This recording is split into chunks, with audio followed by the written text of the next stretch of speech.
காலை வணக்கம். ரொம்ப அழகான செஷன்ஸ் போயிட்டு இருந்துச்சு. How did you all enjoy? Did you all enjoy the session?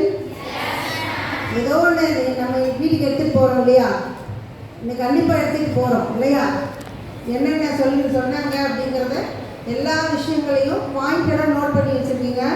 Very very important and very useful session it was.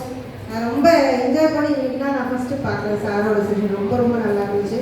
நானே என்னோட குழந்தைங்க, அதாவது பேர குழந்தைங்களுக்குலாம் I am taking all those things to my house. விவேகானந்தர் பற்றி உங்களுக்கு தான் தெரிஞ்சுக்கோல. விவேகானந்தர் தெரியுமா யாருன்னு? அவர் சின்ன பையனாக இருக்கும்போது அவங்க டீச்சர் எல்லாருக்கிட்டையும் கேட்டார், அவங்க ஸ்டூடெண்ட்ஸ் கிட்டலாம், நீங்கள் ஃப்யூச்சரில் சார் கேட்டார்ல, ஃப்யூச்சரில் நீங்கள் என்னவா ஆக போகிறீங்க அந்த மாதிரி. அவங்களே கேட்கும்போது விவேகானந்தருக்கு என்னன்னா, அவருக்கு ஒரு ஹீரோ மைண்டில்.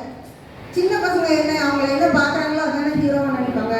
குதிரை வண்டியில் போகிறாங்கல்ல, அந்த குதிரை வண்டிக்காரர் இன்னும் அவருக்கு அவ்வளோ இன்ஸ்பைரிங்காக இருந்திருக்காரு. அவர் ஸ்டைலாக அப்படி குதிரை ஓட்டுறது அதெல்லாம் பார்த்துட்டு அவருக்கு இன்ஸ்பயர் ஆகிட்டு, நான் குதிரை வண்டிக்காரன் அவர் போகிறேன் அப்படின்னு சொல்கிறாரு. அவங்க டீச்சர் என்ன இவ்வளோ லோவான ஒரு எய்மோட இருக்காங்கன்னு சொல்லி அவங்க அம்மாவை கூப்பிட்டு, என்னக்கு உங்கள் பையன் குதிரை வண்டிக்காரன் ஆக போகிறேன்னு சொல்கிறான் அப்படின்னு சொல்கிறார். அப்படிங்களா சார், சரி தான் நான் வீட்டில் போய் கேட்டுக்கிறேன்னா அவங்க அம்மா வீட்டுக்கு கூட்டிகிட்டு வந்துடுறாங்க. ஏன்ப்பா அவனுக்கு குதிரை வண்டிக்காரனா ஆகணும் அப்படின்னு கேட்குறாங்க அவங்க அம்மா. என்னமோ தெரியலம்மா, அவர் ஸ்டைலாக அவர் இந்த சாட்டையை வச்சு இது பண்ணுறது, அந்த குதிரைகளெல்லாம் அவர் மோட்டிவேட் பண்ணி ஓட வைக்கிறத பார்க்குறப்ப எனக்கு பிடிச்சிருக்கு அப்படின்னு சொல்கிறாரு. ஓகே, உனக்கு குதிரை வண்டிக்காரனா ஆகணும்னு ஆசைன்னா வா, நான் ஒரு குதிரை வண்டிக்காரன்னு உனக்கு காட்டுறேன். அந்த மாதிரி ஒரு குதிரை வண்டிக்காரனா நீ இருக்கணும்னு சொல்லி கீதோபதேசம் பார்த்துருக்கீங்களா? அந்த ஃபோட்டோ பார்த்துருக்கீங்களா? கிருஷ்ணர் பார்த்தனுக்கு கிளாஸ் எடுப்பார், அதுதான் கீதோபதேசம். அவர் தேரோட்டியாக இருப்பார் பார்த்தனுக்கு. யாருக்கு? அர்ஜுனனுக்கு.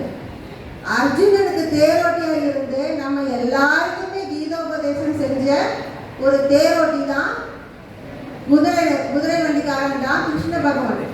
கிருஷ்ண பகவான் மாதிரி நீ ஒரு குதிரை வண்டிக்காரனா வரணும் ஃபியூச்சரில் அப்படின்னு அவங்க அம்மா எவ்வளோ பெரிய ஒரு சாதாரண விஷயம், சாதாரணமாக ஒரு பெரிய விஷயத்த அவருக்குள்ள திணிச்சிட்டாங்க. இப்போ உலகத்துக்கே விவேகானந்தர்னா யாருன்னு தெரியாமல் இருக்காது இல்லையா?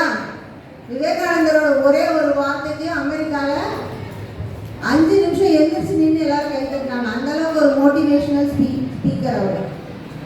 இளைஞர்களையே டார்கெட் பண்ணி ஒவ்வொருத்தரையும் அந்த அளவுக்கு கொண்டு வரணும்னு நினச்சி வந்தவர்.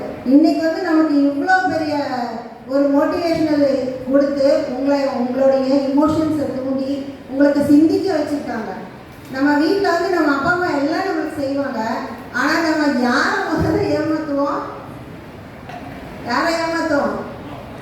அப்பா அம்மா கிட்ட தான் அதிகமாக போய் சொல்லுவோம். Because we take them for granted. என்ன பண்ணாலும் அவங்க நமக்காக எல்லாமே செய்வாங்க அப்படிங்கிற நம்பிக்கை நமக்கு இருக்கு. அதே மாதிரி நமக்கு எந்த ஒரு கஷ்டம்னாலும் யார் முதல்ல நிற்பாங்க? அப்பா அம்மா தான். இன்னைக்கு உங்களுக்கு ட்விட்டர்ஸ், இன்ஸ்டாகிராம், ஃபேஸ்புக் எல்லாம் இருக்கு. நீங்கள் உங்களுடைய டைவர்ஷன்ஸ் நிறைய இருக்கிறதுக்கு நிறையா வழிவகை இன்னைக்கு உலகத்தில் இருக்கு. நீங்கள் எதை சூஸ் பண்ண போகிறீங்க அப்படிங்கிறது தான் உங்களோட லைஃப்பை டிட்டர்மின் பண்ண போகுது.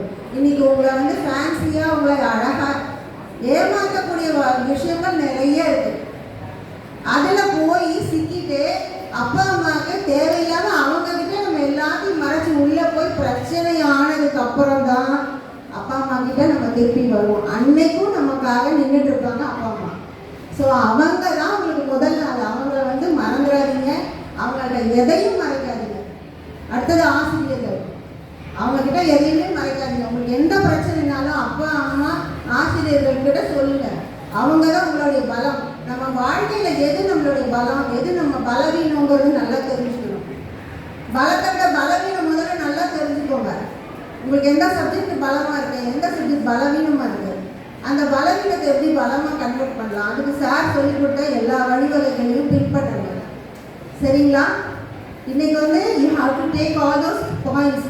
அதை அப்படியே மைண்டில் வச்சுட்டு எடுத்துகிட்டு போங்க. உங்கள் லைஃபுக்கான ஒரு பெரிய மோட்டிவேஷன் விஷயம் இன்னைக்கு உங்களுக்கு ஒரு கிஃப்ட்டு, ஒரு பொக்கிஷன் இன்னைக்கு கிடச்சிருக்கு.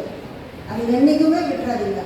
இன்றைக்குன்னு இல்லை, அந்த லைஃப் லாங் நீங்கள் ஒரு 40-50 இயர்ஸில் இருக்கும்போது கூட இன்றைக்கி என்ன நீங்கள் நினச்சிங்க, இன்றைக்கி என்ன நீங்கள் ஃபீல் பண்ணுங்க, இன்னைக்கு என்ன நீங்கள் கற்றுக்கிட்டீங்கன்றது உங்களுக்கு லைஃப்லாம் உங்களுக்கு யூஸ் ஆகும்.